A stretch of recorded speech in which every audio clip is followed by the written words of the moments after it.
The mountains swallowed sound.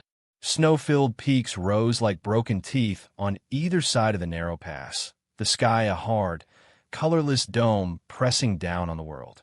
The only color was the convoy, two sand-colored armored trucks and an open-bed resupply vehicle, threading along the ice-glazed track cut into the valley floor.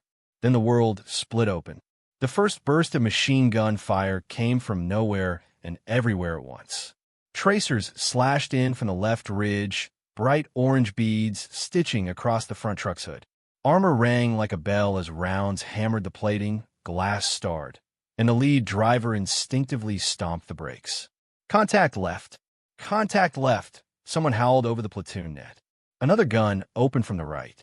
A third spat from directly ahead, angled down from a dark crack in the rock. In a heartbeat, the convoy was in a perfect triangle of fire, pinned in a kill box they hadn't even seen until it closed. Go! Push through! The patrol leader yelled from the second truck, voice high and thin. Driver move! The driver flinched, fumbling at the gear shift as a burst chewed apart the side mirror inches from his head. He ducked low, trying to become part of the seat. Over the chaos, radio traffic turned into a screech of overlapping calls. Viper 2, this is Dash. Taking fire from elevated Dash. Need smoke, need Dash. It all dissolved into a hiss as the interference peaked. Inside the second truck, Captain Ray Torres felt the net go from frantic to useless. Her headset filled with white noise and fragments of words that never formed complete thoughts. She pushed the earpiece tight, checked the radio display, and saw nothing but flickering bars and a jamming icon. Night Actual, this is Viper 2, the patrol leader shouted into his handset, ignoring the digital indicators as if volume could punch through physics. Troops in contact, requesting immediate air on grid. Static swallowed him. The reply came from higher like a ghost in the static, chopped into pieces. Signal, cut, say again, you're on your own. Then even that died. Outside, the valley became a blender of snow and fire. Machine gun rounds chewed into the open-bed resupply truck at the rear, smashing through the wooden side panels. Boxes exploded into clouds of ration packs and loose ammo. A soldier on the tailgate pitched backward in a spray of red, tumbling into the snow and vanishing in powder. Smoke! Pop smoke! The platoon sergeant bellowed, ripping canisters from his vest and yanking pins. He tossed them out into the road. They clattered and hissed, coughing gray plumes that smeared against the wind and drift, never quite building into the wall he wanted. The valley funneled everything, including smoke, exactly where the enemy fire wanted it to go. On the ridgeline above, a figure heaved a battered rocket launcher onto his shoulder. He had a balaclava pulled over his face, iced breath seeping through the fabric, eyes narrowed behind scratched goggles. He shouted something to his loader, who scrambled to jam around into the tube. Together they rotated, aiming for the easiest kill. The rear truck. A faint, rising shriek cut through the air as the rocket launch flared. The projectile skimmed a meter above the snow, wobbling slightly in the crosswind, then slammed into the back end of the armored vehicle. The explosion was a single, brutal flash. The truck's rear door bulged outward, then blew apart, a white and black blossom of smoke and shattered steel. Shrapnel scythed through the air, tearing into the open-bed truck ahead.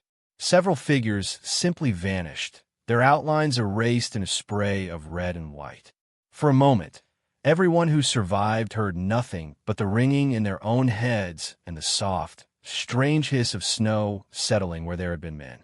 Ray's teeth clicked together, the impact jolting up her spine. The interior of the truck went dark as emergency power kicked in. She blinked through the concussion, blinking at the waver of shapes. Two infantrymen jammed against the opposite bench. The radio operator curled on the floor, hand set still in his fist. The high whine in her ears made the world feel distant. Machine gun fire became flashing lights instead of sound. She tasted blood, metallic and sharp. Outside the cracked windshield, the valley looked suddenly smaller. The lead truck, smoking and skewed, had stopped dead, blocking the path forward. The blown rear vehicle lay at a crooked angle across the track behind them, back and mangled. Between them, the open-bed truck idled uselessly, its driver slumped sideways over the wheel, horn blaring in one long, unbroken note. Pinned. Boxed. No way ahead. No way back. On the left ridge, the rocket team adjusted to engage again. The gunner grinned behind his mask, loading another round as machine gun fire stitched around him, his confidence rising with each unstoppable second. He never saw where the first shot came from. One heartbeat he was shouldering the launcher, the next his head snapped sideways as if someone had hooked a line to his jaw and yanked.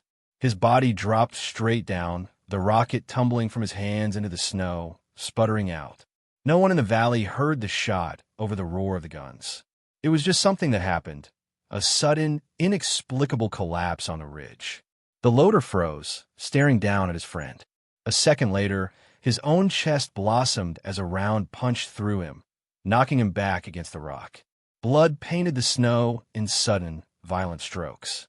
Down below, in the shadow of the trucks, a young rifleman named Harker was dragging a wounded comrade by the vest straps toward the battered front wheel of the second armored truck. Incoming rounds spattered around them, kicking up small fountains of ice. He looked up at the ridgeline, expecting death. Instead, he saw one of the machine gun teams start to pivot their barrel along the convoy, trying to walk the fire along the side of the remaining intact truck. Their tracer arc traced the path of his own fear.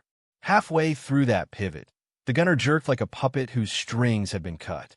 One moment he was leaning into the weapon, the next he folded, hands slipping from the grips. The machine gun's belt chattered uselessly as it continued to feed, hanging limp. The assistant gunner grabbed for the weapon, trying to control it. Before he could haul it back to bear, he arched backward with a round through his collarbone, collapsing atop the fallen gunner. The machine gun fell silent. What the? Harker rasped, breath frosting in the air. Who's hitting them? We got a guardian up there or what? No one answered. The medic snarled at him to keep moving, and he did, dragging his friend with renewed strength. But his eyes kept flicking to the ridges, searching for a shape, a muzzle flash, anything. More bodies dropped on the heights. An RPG gunner, sprinting to a new position with his tube on his shoulder, took one step too many and pitched forward as a round punched through his thigh and into the snow beneath. He tumbled, the launcher skidding away. A spotter with binoculars raised to his eyes fell backwards without a sound, the lenses shattering against his face as he hit the rock. A runner sprinting along a narrow ledge, clutching a bulky field radio against his chest, suddenly jolted sideways. The radio flew from his hands, smashed against the cliff, and disappeared in a cascade of ice and broken plastic. Each hit came from a different angle. None came from anywhere the patrol could see. Inside the second truck, Ray pressed her forehead briefly to the bulkhead, focusing on her breathing. In. Hold. Out. She reached up and rolled the volume wheel off completely. The static had stopped being information and become noise. She pulled off her headset and let it hang around her neck. She didn't try to guess where the rounds were coming from. She knew. Whoever it is, keep them working. The platoon sergeant muttered, a half-prayer spoken to no one in particular as he reloaded. Come on, buddy, keep us breathing. On the far side of the valley, high above the ambush site, a different set of eyes watched the unfolding chaos through a battered scope. The enemy commander lay prone among sculpted drifts, his thick winter coat dusted with powder. Frost clung to his beard and lashes. He had climbed to this vantage before dawn, settling into the snow with the patience of someone accustomed to waiting for the right moment. But he was not watching the convoy below. His scope tracked the ridgeline beyond, the far side of the valley where, against all probability, faint puffs of snow and flashes of light betrayed an off-axis shooter. The commander edged the scope, looking for patterns. It wasn't just that enemy fighters were dying. It was which ones, and in what order. The machine gun, the RPG, the spotter, the radio. See, he said quietly to the man beside him, his second-in-command huddled behind a rock with his collar up against the wind. Not random. Someone is cutting nerves, not limbs. His second squinted in the same direction and shrugged. A lucky shooter. Maybe a team. We didn't see them move to that side before the ambush. No, the commander murmured. He licked chapped lips, cold air dry. Not luck. Not team. This is one rifle, working a ladder. Snow gusted, briefly obscuring the distant slope. When it cleared, he caught a momentary glimpse, just a fraction of a silhouette, low to the snow line on a shallow spur that looked, from any normal vantage, like nothing at all. A faint movement as a bolt lifted and drove home. The vaguest suggestion of a muzzle, not pointed at the convoy, but the men who were supposed to be finishing the job. Can you see them? His second asked. He exhaled, fogging the eyepiece, then wiped it with a gloved thumb. I know that style, he said, almost to himself. Distances no sane person takes in this wind.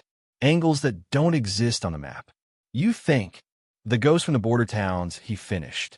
Back from exile. He rolled onto one elbow, eyes narrowing.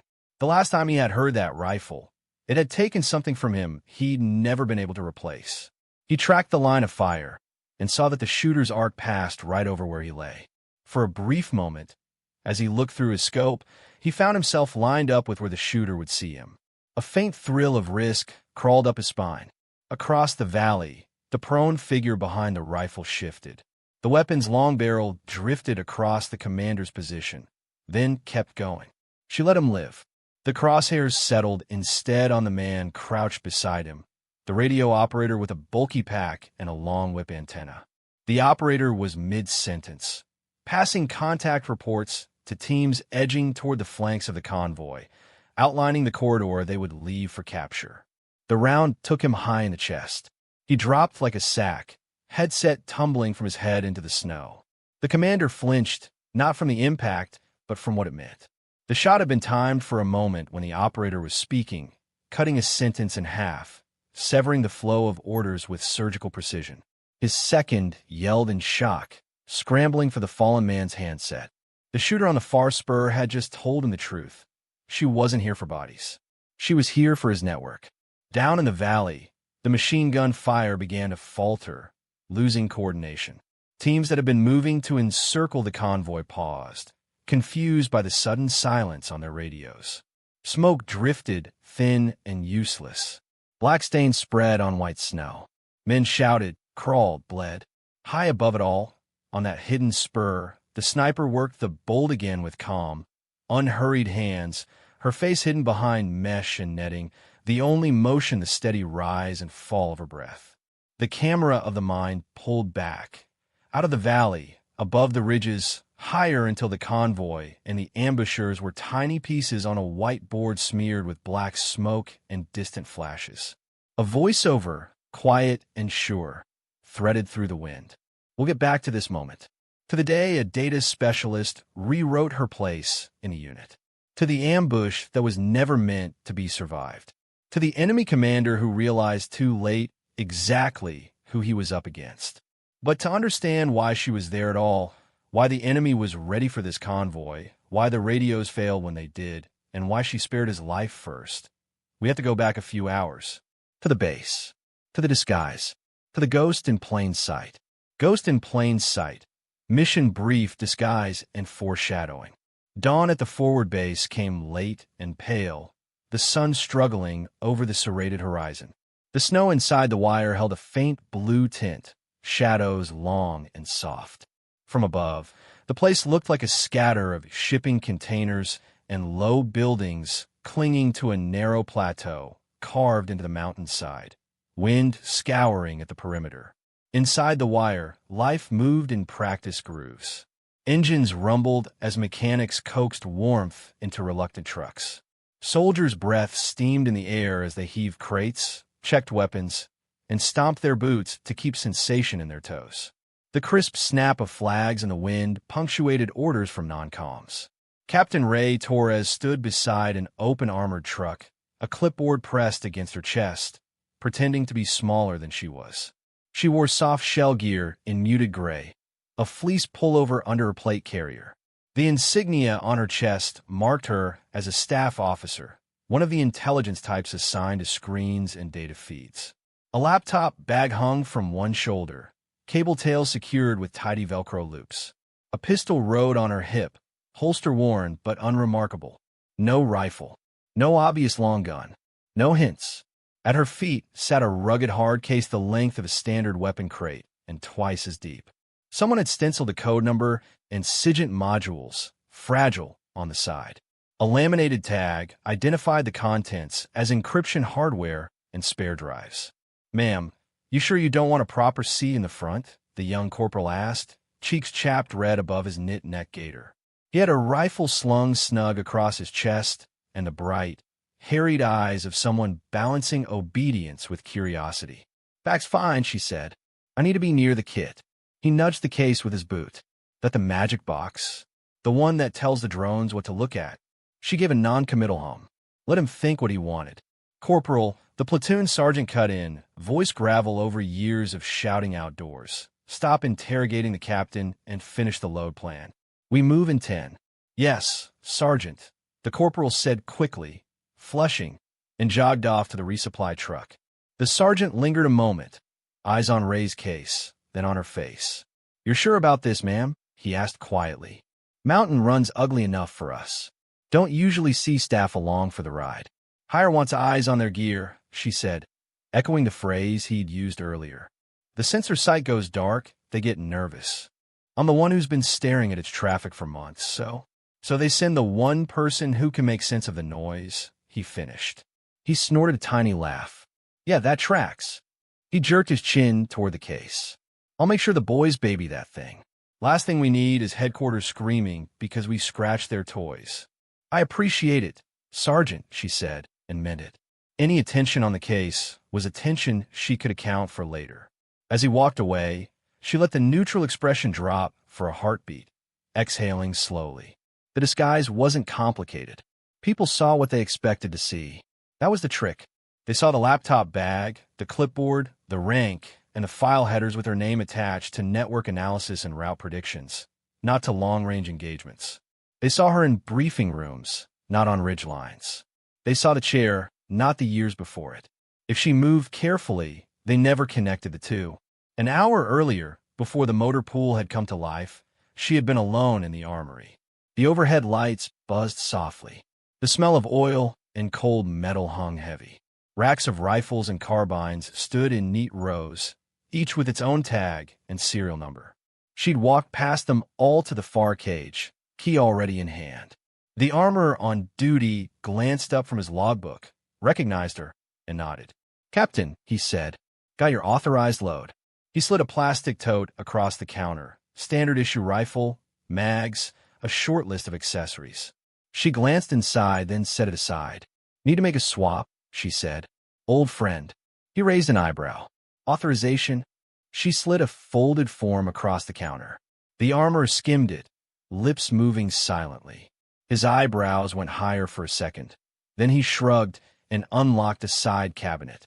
From inside, he pulled a long, worn rifle case. No stencils, no markings. The latches were scratched shiny from years of use. "Haven't seen this one checked out in a while," he commented. "Me either," she said. He sat on the counter. For a second, her hand hovered over it, fingers brushing the handle. The weight was familiar even before she lifted it. In her pack, she tucked a compact optic wrapped in cloth, a wind meter, a small metal box of carefully labeled rounds, and a folded range card mottled with coffee stains and pencil corrections. She zipped them beneath layers of admin pouches and paper forms, burying the tools of one life under the symbols of another. In the command tent, an hour later, all anyone had seen was the clipboard. The canvas walls flapped softly as wind slid around the tent. A rough map of the area was pinned to a board, faded colors tracing the valley, the choke points, the high ground. A portable heater hummed near the center, barely touching the chill. The patrol leader, Lieutenant Malik, stood in front of the map with a pointer and a scratch tablet. His eyes were ringed with fatigue, the way everyone's were this deep into the tour. "All right, listen in," he said, voice practiced. "We're taking Route Sierra up valley to the sensor site on Ridge 4. That's this shoulder here." He tapped the map where the valley widened slightly, and a smaller line branched off toward a knuckle of elevation. Sight's gone quiet over the last week. Drone feeds dropped first. Perimeter cameras blinked out after a series of probing hits. We tried remote resets. No joy. Could be equipment failure. Could be someone sitting on top of her stuff. Either way, Hire wants physical eyes on target.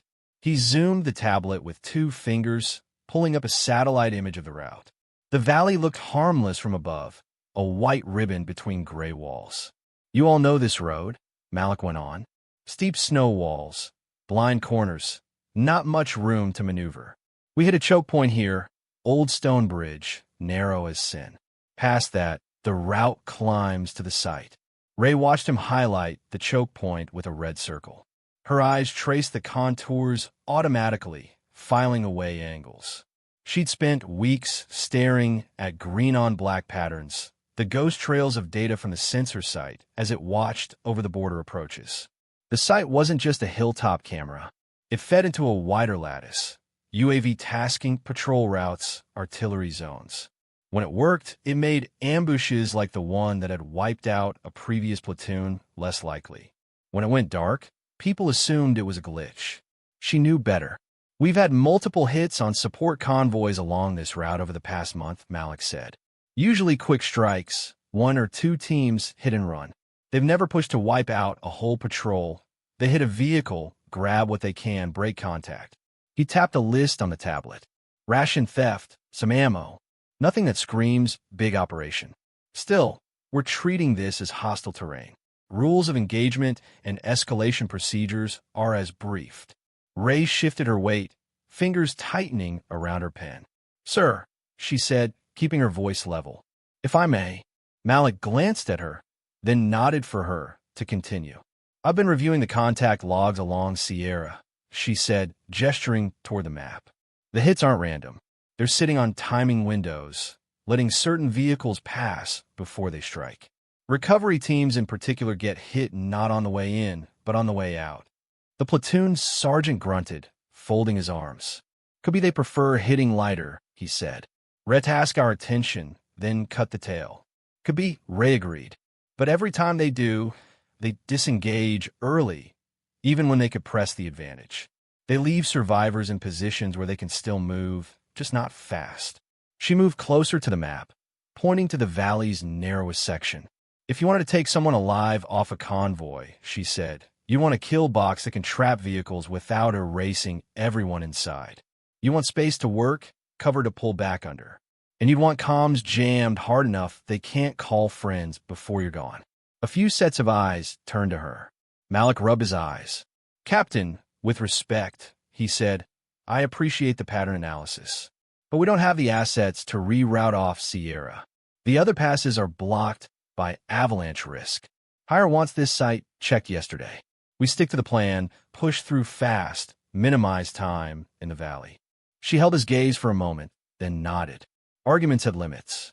The map would not change just because she saw ghosts in its lines. Understood, she said. He moved on, outlining vehicle order, sectors of fire, call signs. The word jamming came up once, almost as an afterthought. Last run had some interference on the net, Malik said. Electronic warfare folks think it's ground-based, maybe testing us. We've got frequency hopping on. Backup sat box in the command truck. If we get hit, we shout loud and clear. QRF and air cover are on standby, weather permitting. Weather permitting. Terrain permitting. Enemy permitting. The back of Ray's neck prickled. Later, as final checks rippled through the motor pool, she knelt by the rugged case. The wind cut through gaps in the walls, carrying the smell of exhaust and snow. She flipped the latches open just enough to peer inside. Foam cutouts cradled the disassembled rifle in 4 pieces. The barrel burned dull from use. The receiver oiled and checked. The scope, its turrets marked with tape from prior tours. A suppressor, a spare bolt, the weather-beaten range card, folded beneath a mesh of cleaning cloth. Her thumb traced the scuffed edge of the stock. You're not supposed to be here anymore, she thought, closing the lid. She latched it and cinched a strap around the whole case. On the move a short time later, daylight climbing higher, the convoy wound along the narrow track. The sky had gone hard white, cloud cover flattening everything. Snow glare bounced into every unprotected eye, so everyone rode with goggles on, hoods up. Ray sat in the back of the second truck, knees braced. The laptop bag lay between her feet. The rugged case was strapped upright, disguised among fuel cans and toolboxes. Through the small ballistic window port, she watched the valley. The ridges soared on either side, slopes cut with scars where previous avalanches had ripped down. Here and there, she saw the dark smudge of blast marks, partially buried under fresh snowfall. In one spot, the remnants of a wrecked vehicle jutted from the drifts, only a twisted axle visible like a skeletal hand reaching up. She took it in, cataloging. On the left, a line of rocks had been rearranged. Not naturally, not randomly. Someone had built it up into a chest-high lump, perfect for prone firing.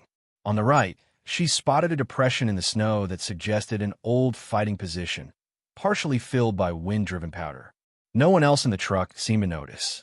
The two infantrymen with her talked quietly about home leave dates and a card game they'd been running back in the barracks.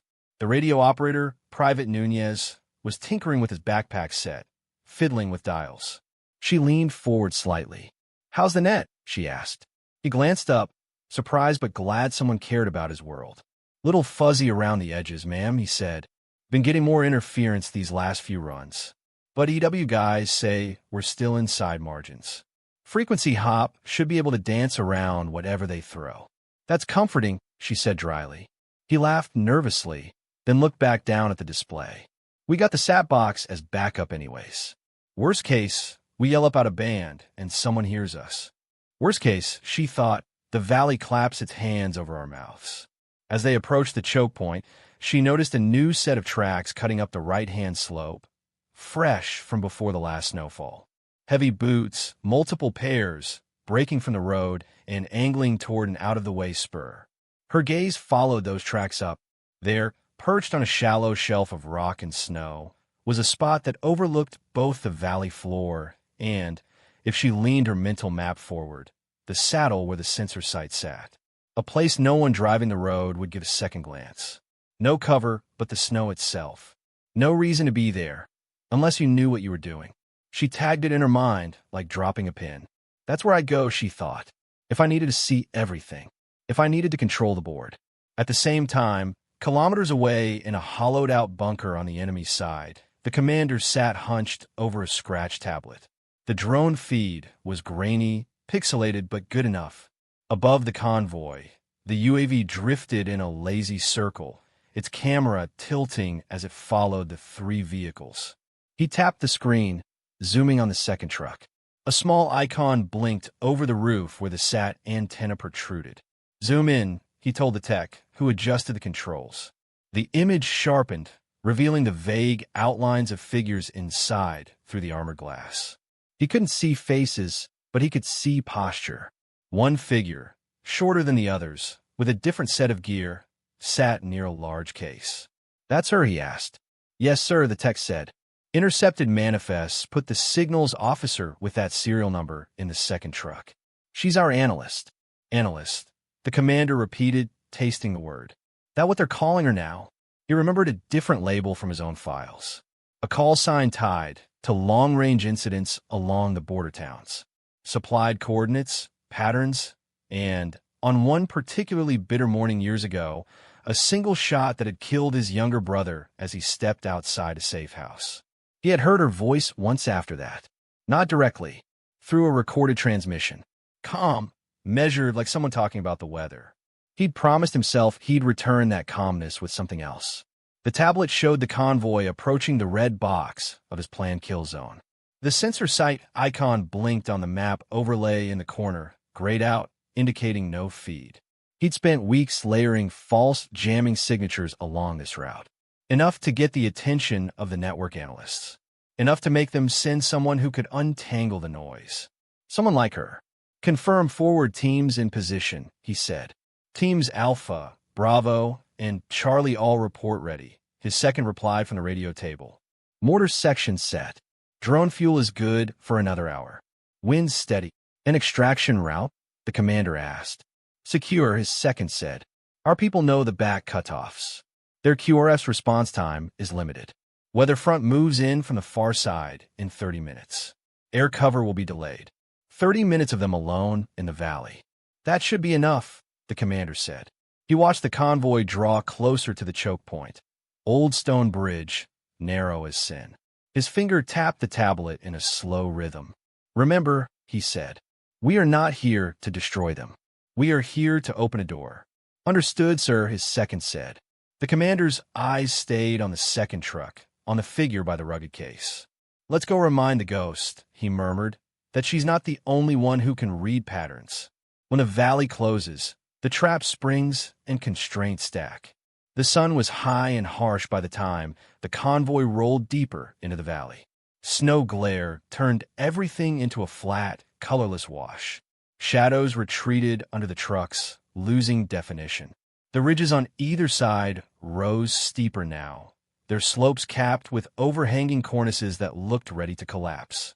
Ray watched them through the armored slit, feeling the terrain shift around them like a closing hand. They passed the old wreck half buried in the snow, the twisted axle reaching up like a warning. She saw fresh blast scoops near it, where someone had played with explosives recently, testing ranges, calibrating arcs. The radio's background hiss grew. At first, it was just a faint buzz under normal chatter. Malik checked in with base, got a routine acknowledgement. The QRF reported ready at 15-minute notice. Air support confirmed on standby, weather holding. Then, slowly, the interference deepened. Static swelled between transmissions, turning words into muddied shapes. Nunez frowned, adjusting knobs, rerunning quick diagnostics. Everything okay? Ray asked over the engine noise. Think so, he said, but worry creased his forehead. Just some dirty noise. Might be the mountains bouncing us around. She glanced at the signal strength bars. They flickered inconsistently, like a heartbeat developing an arrhythmia. Ahead, the old stone bridge came into view. It arched over a narrow gorge, the stream beneath mostly frozen, a few threads of dark water whispering between ice shelves. The bridge was barely wide enough for their trucks, a relic from a time when traffic was hooves, not armor. Malik keyed his headset. All Vipers, this is Viper Actual. Short halt before the bridge. Confirm comms, spacing, final checks. Keep it tight. The convoy rolled to a stop. Engines idled. Doors opened with metallic clunks. Ray stepped down into the snow, boots crunching. The air bit at any exposed skin. She pulled her neck gaiter up, breath fogging the fabric. On the far side of the bridge, the valley curved left out of sight. Up above, the ridges loomed higher, slopes showing faint lines where people had walked recently. She let her eyes soften, looking at paths rather than points. Near the base of the right-hand wall, the lead driver crouched, staring at the ground. "What's up?" the platoon sergeant called. "Tracks," the driver said, tapping the snow with a gloved finger. "Heavy boots. Multiple pairs. Heading up the wall. Not from us." Ray joined him, looking. The prints were partially filled by wind-blown snow, but still discernible. Upward, not down. Straight toward the gully that led to the spur she'd tagged earlier in her mind. Her stomach tightened. Malik walked over, tablet tucked under his arm, scanning the scene. "We're in their house. People," he said. "No surprise they've been wandering around. That's why we're going slow." He lifted his radio. "Base, this is Viper Actual. We're at checkpoint 3. So far, so." His words fell into a wall of noise. A thin, rising whine raced across the net, building in volume until it drowned him out. Every radio within earshot crackled with the same interference. Nunez flinched, yanking the headset away from his ear. "What the hell?" he muttered, thumbing controls. "They're spiking the whole band."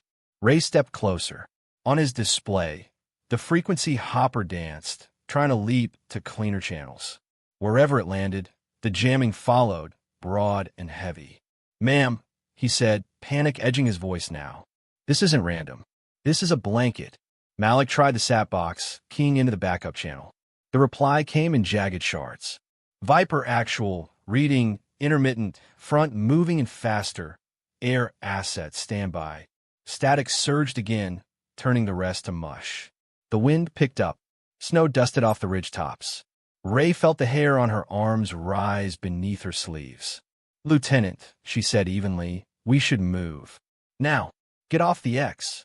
As if the valley were listening, the first mortar round came in.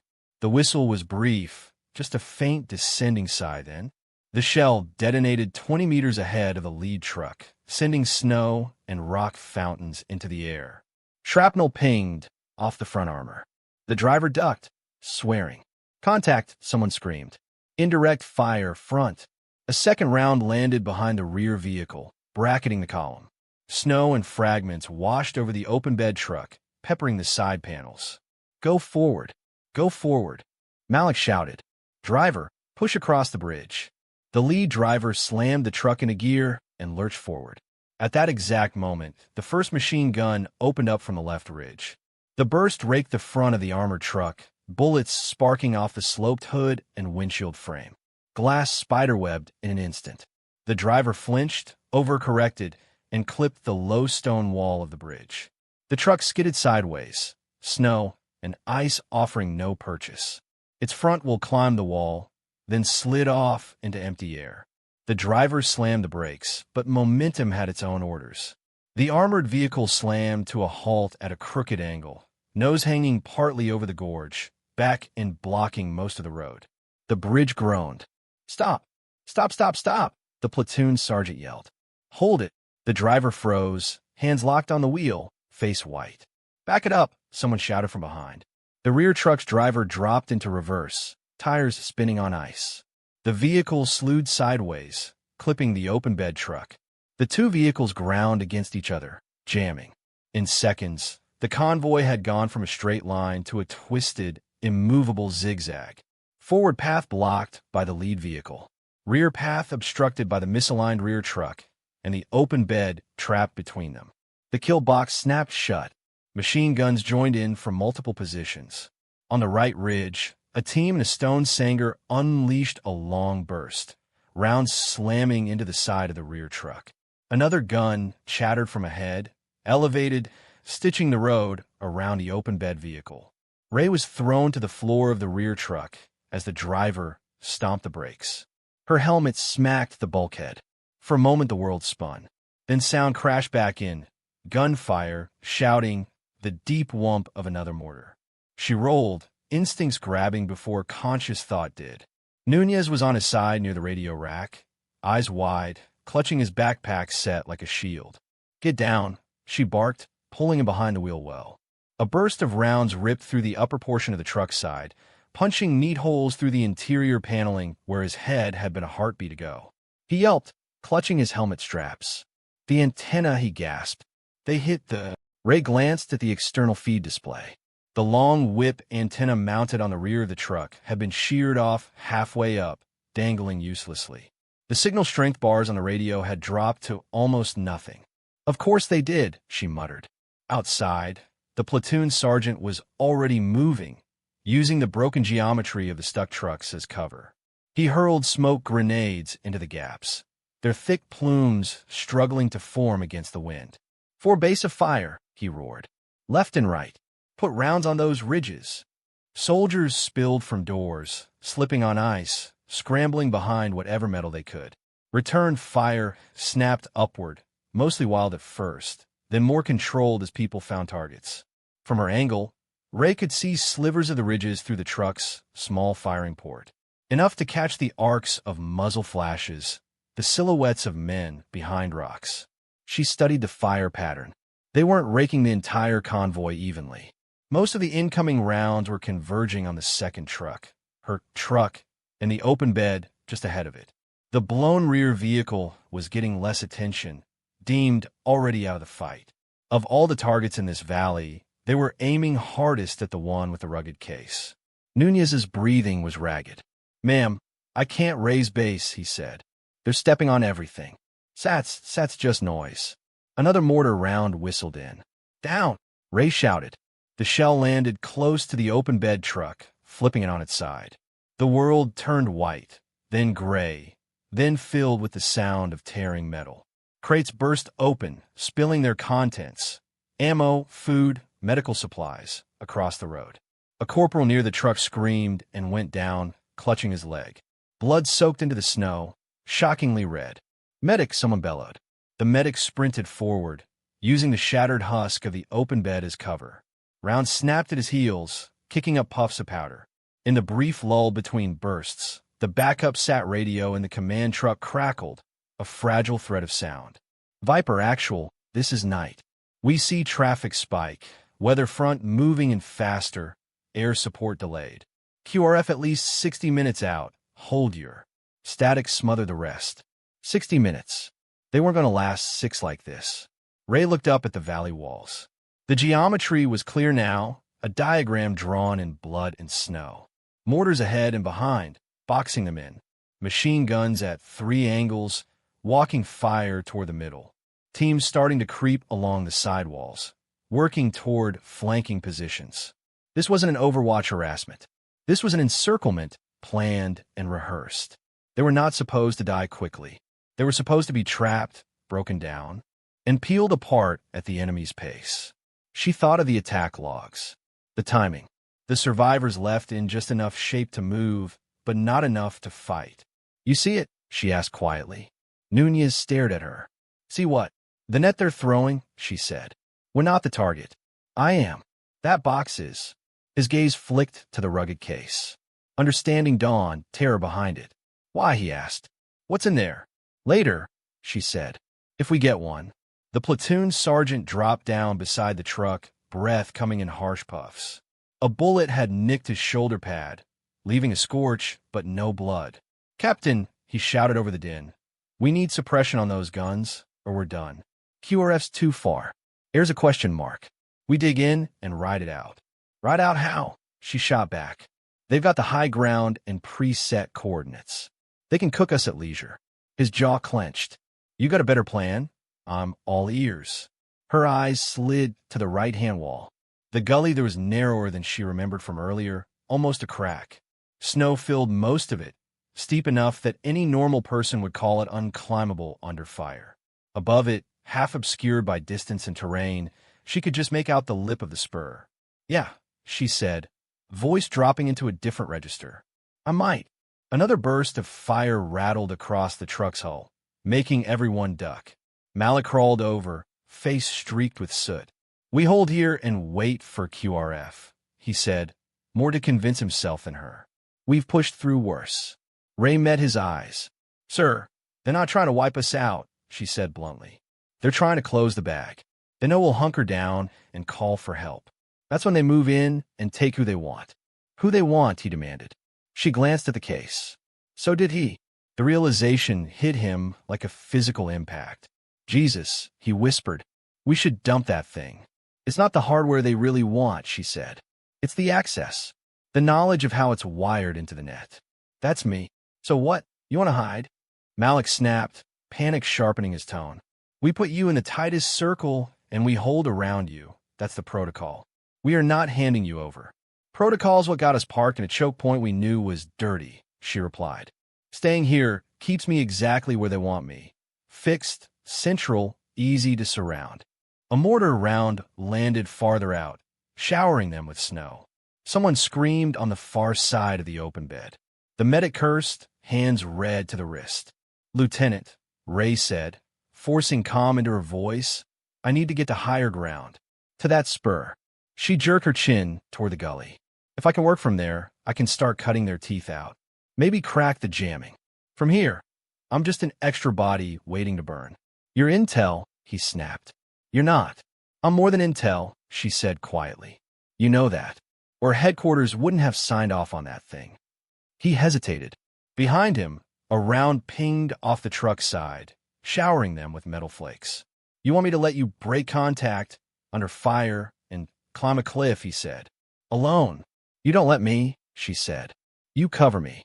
The platoon sergeant looked between them, weighing risk against the creeping knowledge that staying was worse. "We're pinned flat, sir," he said. "She might be our only chance to bend this back." Malik swallowed, indecision flickering across his face. He had a dozen reasons to say no, to keep everyone locked into the plan they briefed. Another shriek of mortar announced a shell landing close to the rear vehicle. The concussion hammered through the truck, rattling teeth, making Nunez whimper. Malik's eyes squeezed shut for a second. "Fine," he said hoarsely. "Sergeant, you give her the best cover we've got. Captain, you get up there, you do whatever it is you do, and you open us a door. You go down, we're blind and screwed." "Clear." "Crystal," she said. He grabbed her sleeve. "And Captain, come back with your disguise still on if you can." She almost smiled. No promises. Bullets snapped past as she crawled toward the blown open bed truck. The rugged case had been thrown clear in the blast, wedged under a bent section of side panel. She dragged herself to it, fingers numb from cold and adrenaline. A round sparked off the metal near her hand, making her flinch. "Ma'am," Nunez shouted. "Leave it." "Can't," she grunted. "It's the point." With a grunt, she wrenched the case free and cinched the strap across her chest. The weight settled over her spine in a familiar way, like armor. Smoke drifted in ragged veils. Behind it, she could see the mouth of the gully, steep, narrow, shielded from direct line of sight by a fold in the rock. It wasn't safe, but it was less suicidal than staying here. The platoon sergeant popped up and laid a burst toward the heaviest machine gun position, drawing fire. "Now, Captain," he yelled. "Move." She took a breath, then sprinted low, boots sliding on ice, lungs burning from cold air, and fear she refused to name. Bullets cracked overhead, hitting the trucks, spraying sparks. She dove into the gully and vanished from the convoy's sight. Up in his forward post, listening to half-garbled reports, the enemy commander watched it all unfold through the drone feed. He saw the woman with the case break for the wall, saw her slip into the gully, saw, in that decision, confirmation of everything he'd suspected. He keyed his own radio, voice flat. "Teams on the flanks," he said. "Shift focus. Cripple their vehicles. Do not close fully yet. Leave them space to breathe." He watched her scrape up the gully, a small dark shape against the snow. "And you," he added, switching channels. "Climbing teams. Adjust route. The ghost has left the circle. She's coming to meet us." He smiled without humor, frost cracking on his beard. "Let's see," he murmured, "if she can reach her perch before the valley eats her alive." Alone above the valley, impossible climb and hidden position. The gully felt like a throat, snow packed tight between the rock walls, funneling her upward, each step punching through crust into loose powder. The walls squeezed in close enough in places that Ray's shoulders brushed both sides when she turned. For the first 10 meters, she had a sliver of cover from the worst of the gunfire. The angle of the walls and the smoke below hid her from direct view. But stray rounds still ricocheted off rock overhead, sending chips of stone and ice raining down. She dropped the laptop bag behind a small outcrop, stripping herself down to what mattered. The rugged rifle case thumped against her back as she adjusted the straps, redistributing the weight. She flexed her gloved fingers once, feeling the stiffness from cold and adrenaline. Don't think about the height. Don't think about the timelines. Step, grip, breathe. She drove the first boot into the slope, kicking a notch, then another. Her free hand dug into the snow, searching for solid purchase. When she found rock, she hooked her fingers, pulled her weight up, then jammed the other boot higher. Below, the valley roared. Machine guns hammered. Mortars thudded. Men shouted. The sounds bounced off the walls, warped and echoed, making it hard to tell where anything came from. She used those peaks to her advantage. Each time a mortar landed, its boom masked the crunch of her boots. Each sustained burst covered her gasps for air. Halfway up, a stray round slammed in the wall, just above her head, sending a shower of snow down. Ray flinched as the cold wash of powder cascaded over her, nearly knocking her off balance. She pressed her chest into the slope, hugging the rock. For a second, she hung by the fingertips of one hand and the edge of one boot. The case tried to pull her backward. Her spine screamed. "Not now," she hissed.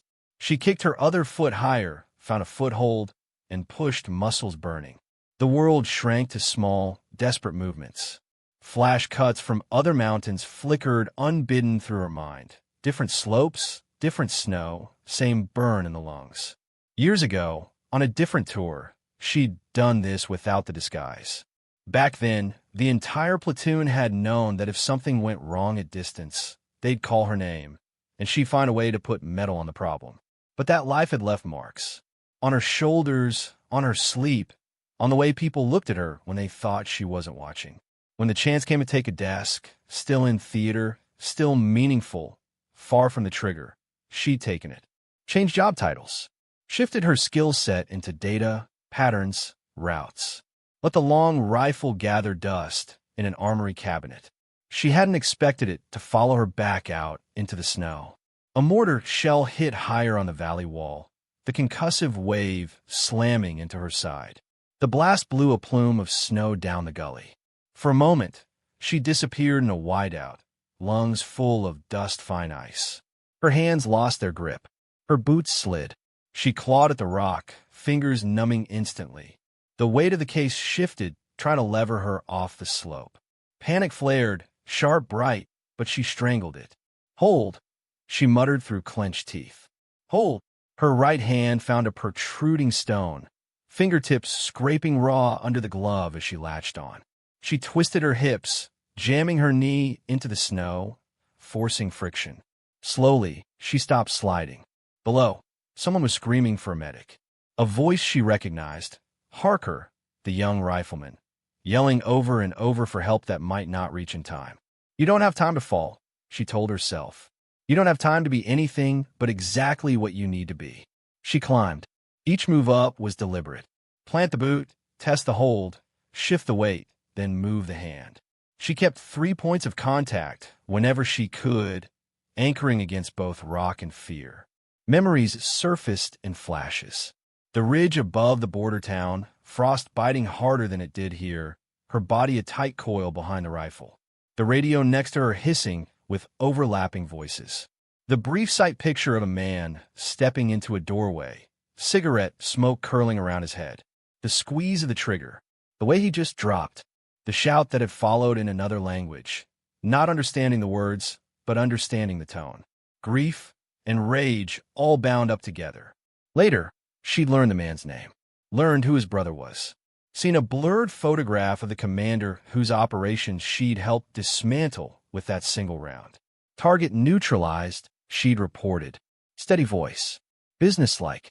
Not because she felt nothing, but because feeling something too loudly in that moment could get people killed. She reached a small widening in the gully and paused, shoulders heaving. She dared a glance over her shoulder. The convoy below looked smaller now. A knot of vehicles jammed in the valley floor, smoke drifting. Tiny figures moved between them like ants, muzzle flashes winking as they traded fire with the ridges. Snow plumes from incoming rounds rose and settled, each one a reminder that time was not her friend. Her radio crackled faintly against her shoulder. "Medic down, can't hold." She twisted the volume knob, fighting the blanket of jamming. Here, with the angle of the rock, she caught just enough of the net to hear fragments. Cries. Orders. Static.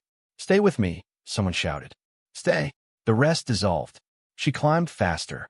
On the far ridge, enemy spotters had started to notice the disturbance on the opposite wall. One of them frowned, adjusting his binoculars. "Sir," he called to the commander. "Movement on the west slope." "Not ours." The commander rolled onto his stomach and brought his scope up, sweeping the area. At first, all he saw was snow and shadow.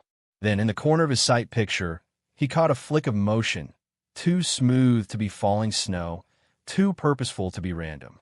He focused, dialing in.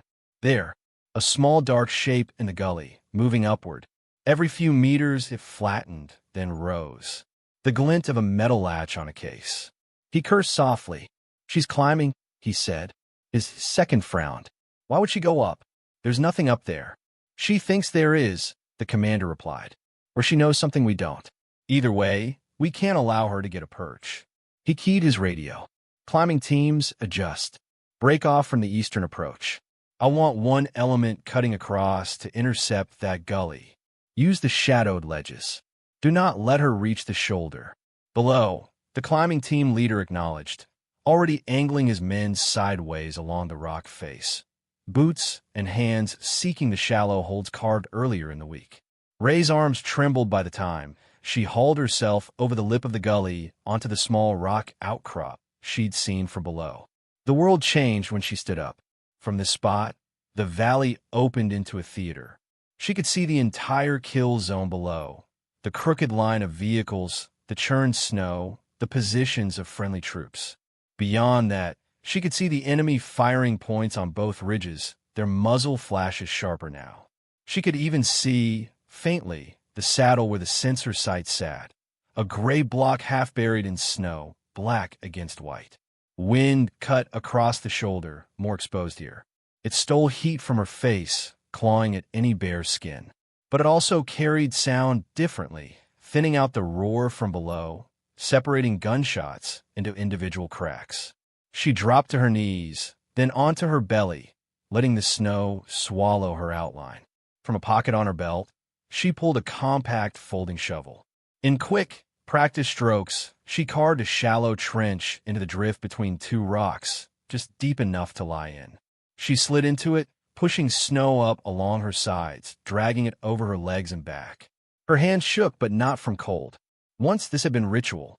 Build the hide, mask the muzzle, test the angle, measure the world in clicks and breaths. She unclipped the rugged case and swung it around in front of her, flipping the latches open. The top lifted, revealing the rifle in pieces nested in foam. Her fingers lingered for an instant on the stock, the small carved mark near but she'd never bothered to sand out. Then she got to work. Receiver out. Barrel threaded in, tightened. Bolt checked, oiled, slid home. Bipod legs snapped down into place. Scope mounted, clamps snugged down with muscle memory. She did it all by feel more than sight. Gloved fingers moving over familiar edges, aligning parts in the way someone might reassemble a favorite tool in the dark. The last time she had done this in the field, she hadn't had to think about hiding the act. Everyone nearby had known who she was. Now, if she did this right, no one in her own unit would connect this invisible hand with the quiet analyst they thought they'd brought along.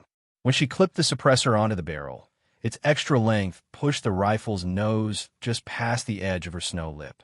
She adjusted, digging another centimeter of depth. She packed snow around the barrel, leaving only a small port. She reached for her laser rangefinder, pulling it from its slot. When she thumbed the power button, nothing happened. The display remained stubbornly blank. She frowned, tried again. Nothing. No faint glow. No numbers. Come on, she muttered, tapping it lightly against her glove. No response. The cold or age, or both, had finally won. The battery was dead. Broken optic would have been one thing. She could have swapped to irons. But losing the rangefinder meant she'd have to fall back on rough estimates and the range card she'd made years ago for a similar valley. Not this one. She pulled the card out, a laminated strip of paper with distances marked by landmark type, slope adjustments scribbled in the margins.